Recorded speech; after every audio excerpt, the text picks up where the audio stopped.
Alright, so this video is all about how you cannot actually achieve anything in your life, and that you are scientifically incapable of achieving any of your long term goals, not short term, long term. And it's actually against the laws of nature that you achieve them. The reason being because no matter what you do, you will always lose against nature because it's like the foundational force, right? That's why most of you cannot stick with shit. You're distracted and you give up easily because you're lazy. Let me give you a bit of context on what I'm saying here and how this video would actually able to help you. So your brain's design and its biology go way beyond like to the evolutionary times, when there was only one, I would say, a law, which was survival of the fittest. Notice the word survival here, right? I'll talk more about it during the whole video. But for an average human being, after after the motivation to do hard thing fades, mental or physical fatigue takes hold of them, right? And this triggers the subconscious, I would say, response to activate the limbic system.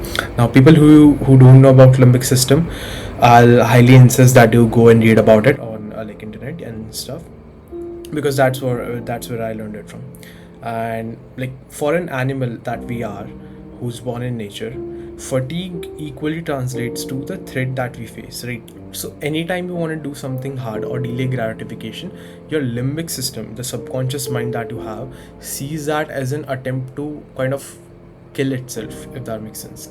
Now your brain will not let you get tired, because at the very core of limbic system, if you get tired, you are incapable of protecting yourself, and that means that you would die, because that could result in death if you are incapable of protecting oneself.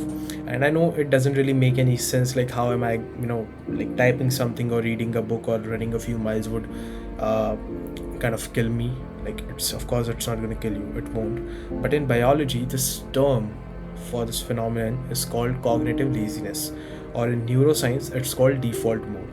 The brain is kind of the most energy expensive organ in the body, taking almost 20% of the total energy. So the limbic system is hardwired to conserve as much as it's possible, and any unnecessary effort or is a waste of time, which in nature implies that it would risk your survival. But of course, bro, I have self control and will. I'll just go over my limbic system. Fuck self control and will, bro. There was a time when I believed self control was kind of the ultimate card that I had against nature, and I have that dog in me, I have that willpower. But in truth, bro, it is a bit uncomfortable, because James Clear as well said in this book called Atomic Habits. So he also says that self control is kind of fragile, and it completely crumbles against a poorly designed environment. Right. So I'll give an example. Say you want to get in shape. At night you're motivated, like your dopamine is flying through the roof. But as the morning comes, your shorts are in different room, your shoes aren't clean, your shirt is somewhere across the house. You've got no dopamine, you've got nothing that is pushing your brain towards going to the gym. But your phone is in your hand. Instagram is just like 5 seconds away. You just need to click some buttons and you'll open Instagram. Why the fuck would your limbic system resist that? There's zero survival risk, instant dopamine, least resistance path. You are either stupid or you're very stupid to think that you can fight your biology without preparation, without systems, without environment. Your will that you have has nothing to do with achieving your goals. It's your designs, like it's your system that you are in right now. And I say this all the time: discipline doesn't come from effort, it comes from preparation. If you really want to change, the first step is not to try harder, it's to change your environment that you are in right now. Let me give an example again. So there was a cafe, right, in which there was some scientist, I don't know his name, I probably can't think on the top of my head. But what he did was he started this cafe, which kept the water bottles at the back of the cafe, and he simply changed the position of water bottles in the cafe to the front rather than in the back. Now it increased the water consumption and it reduced the soda consumption. That was the target of the study. Without any motivational campaign or planning or any sort of guidelines, he changed the behavior of the humans who are in this cafe. Now, how did he do that? Again, he just changed the environment in which humans behave. And I know what you're thinking, and I know what you're thinking. If it is so simple, people have this intention that they want to change, and they know that like how to change the environment, what they should be doing, everything of that sort. Why are they still procrastinating? If this resonates with you, it is because you have associated your procrastination with failure, with like weakness or lack of ambition. That's why you're not getting that's why you're getting this feeling of helplessness. All the time you're screaming the same things, which is blaming either others or blaming your own personality for not doing the work. For example, I'm so lazy, I just cannot get organized, you made me do this, stuff like that. Now, this isn't self destructive behavior, bro. According to one another scientist that I was studying about, procrastination is not about the personality flaw, nor it's about the, I would say, matter of laziness. It's just an indication that your environment or your systems that you have are poorly designed. You want to change your life. I understand that. You want to, right? Of course. No one in their right mind would not want to change their life. Everyone wants to change. If you have a good intention, but taking action to change your life the way it is right now requires too much mental effort, which, to be honest, you cannot give right now because you're incapable, and it's kind of like levels in the game. You cannot use a power that a level 10 character have unless you are at that level. If you're at level 3, you need to do smaller tasks, you will have smaller attacks, and you'll have smaller defense, all of that sort. So you just need to challenge something higher so you can level up and you can actually uh, get to that 10th level, right? So like every level has different challenges, different rewards, and all of that stuff. Now, what I've personally implemented, I'll show you what I've done to beat my limbic system and to go beyond my natural tendency to choose the path of least resistance. Now, up until this point, there are two things that you should be very clear about, which is your brain is biologically programmed to avoid effort. Your environment shapes your behavior even more than I would say your motivation to do things. So, the first thing that I want to talk about would be habit stacking. Every habit has three parts: cue, routine, and reward. You can read like more about it from this book called Atomic Habits by James Clear. Now, I'll give you a very quick and efficient solution for the whole thing. Let's say you lay on your bed and you doom scroll, right? So there's a routine and there's a reward that you get for that. Let's say you only eat food while watching YouTube, so that's a habit that you have. Now it has a cue, it has a routine of eating food, and there's a reward of watching YouTube, right? So you kind of link this whole habit together. Instead of changing your current habits, you can connect your existing habits with a new, I would say, desired action. That way you can leverage that cue that you have, that is deeply rooted in your brain. But you cannot just stack any habit everywhere. You have to start small. Do something that takes less than 2 minutes. It needs to be specific, it like not vague. For example, from reading more, let's say if you connect a habit and you say that you want to read more, instead of read more, let that be that I want to read 2 pages, something specific.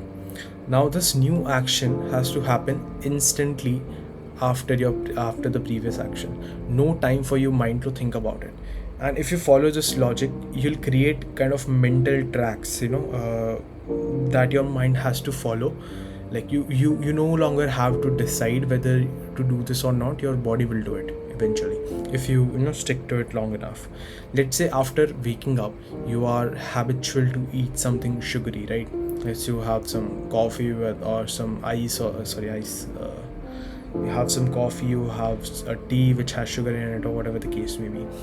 Take a cue of waking up, like take that cue of waking up, connect it with desired action. Let's say drinking a glass of water, stretching, writing a page in your journal, meditate, or whatever that facilitates your growth, right? You want to include that action right after you wake up. I used to actually drink coffee only when I was playing chess, but now I have shifted this whole action of playing chess into watching some courses or writing my own like sales script. But what after that? Like, I'm drinking coffee and I'm writing my sales scripts. What after that? I stacked it with other desired actions. After writing my sales script, I recorded a quick video of me trying to use my script and pitch, mock, everything of that sort. And I stacked then this habit with a new action or new habit of I would say reviewing the previous videos to the new ones and doing it again and again and again. What this helped me is get better at sales, right? The most fascinating part about like this whole habit chain is that it compounds. If you build momentum with this new actions, it would take it would take time, but your life will change drastically. I couldn't focus on videos. I had severe ADHD. I just couldn't sit in front of the video and watch it in full. I was always used to checking comments, clicking on some other side videos, but now I'm able to watch like 100 plus hours of courses in a couple of weeks, implement them. I'm able to make this video. I'm able to do all of this because I started changing my behavior through this method. This is so powerful, I cannot emphasize this enough. 2 months ago, I actually wanted to change my whole routine, and I wanted to start practicing sales at night, and I wanted to do mock calls or start practicing it and everything of that sort. So, unlike most of you who would have just started it with no preparation, no plans, and just hopping onto Discord VCs after the whole day of work and just trying to do a mock with anyone random, or worse, even trying to do with a mock with someone who doesn't actually get the whole sales part. And after you hit after you all hit that fatigue barrier, it's like literally doom scrolling. What I did was I started scheduling my sales like mock calls in advance, and I started sleeping at 4 p.m. so I can wake up at 10 p.m. and get my energy for the whole night, and I can essentially start my day from there, if that makes any sense. Now I had all my calendars full of mock calls, so like I can waste no time. And after each mock call, I track the data, I reward myself from with some coffee, and then I just move on to the next one. After doing this for almost 2 months, I sometimes skip the coffee and get straight to the mock calls.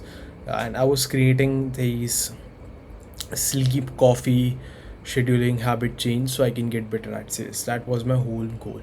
And this is how you can achieve your goals, through creating small micro habits and stacking them up together to eventually get better at something that you want. But if I followed your program, right, your procedure that you have, it would mean that I was just never gonna get better at sales. It's not because I was following the wrong, I would say, study material, or I wasn't putting in the effort. It was just because I wasn't efficient and I was not disciplined. You had no preparations, you had no cue routine reward pattern, and guess what? You would have done the same thing tomorrow thinking, oh, I just need to work harder. But in reality, you need preparations, you need environment, you need right systems. Every time you're avoiding something, ask yourself, is it obvious? Like, is the task that I'm going to do, is it obvious for me? Is it minimally attractive? And is it easy to start? Is it generating any reward? If the answer is no to one or more of these questions, then you don't have the will or self control problem. You just have a design problem, which would eventually translate to discipline problem. And also, you would hate these micro actions. You can have the best design, you can have the best environment and everything of that sort, but if you just don't do the work, nothing would happen. So you will hate this micro actions that you have to do, and that is where your self control and willpower would take place. Now, it really doesn't matter if you hate it, bro. You don't need to like the discipline in order to be disciplined. You don't need to fall in love with the process. You don't need to enjoy your productivity. You don't need to love the journey. All this is bullshit. It's designed to keep you away from getting better at anything that you want to get better at. What am I telling you right now? You know all of this, right? You don't need to like discipline. You need to make it inevitable. That's all from my end.